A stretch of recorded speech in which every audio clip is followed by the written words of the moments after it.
தாயி எனக்கு ஒரு உண்மை தெரிஞ்சாகணும் தாயி அப்படின்னு போய் கும்பிட்டியாமல்ல. எதுவும் மாறுபாடு நடந்திருக்கா, செய்வன நடந்திருக்கா, கோளாறு இருக்கான்னு எனக்கு ஒரு உண்மை தெரிஞ்சாகணும்.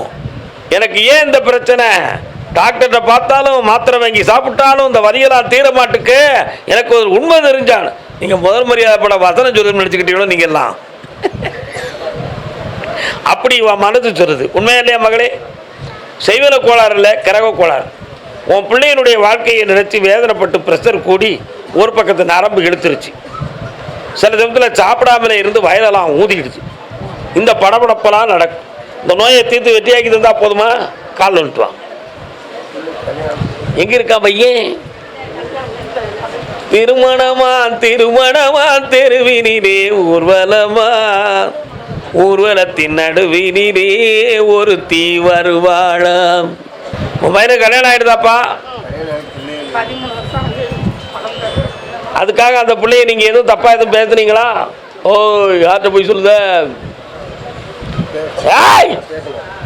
பேசுறா? ஒன்று போல கால் வந்துட்டுவாங்க, ஒன்று போல கால் வந்துட்டுவான். விளையாட்டாக இருந்தாலும் விளையத்தில் சரியாக இருப்பேன்.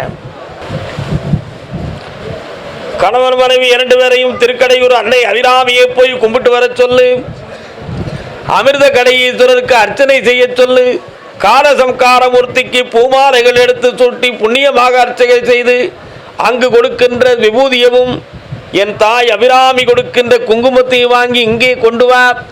அருமையான ஒரு ஆம்பளை பிள்ளை வரந்தாரே, பிறக்கிற பிள்ளைக்கு கருப்பா என்று பெயர் வைப்பாய். ஜெயிச்சு தாரேன்.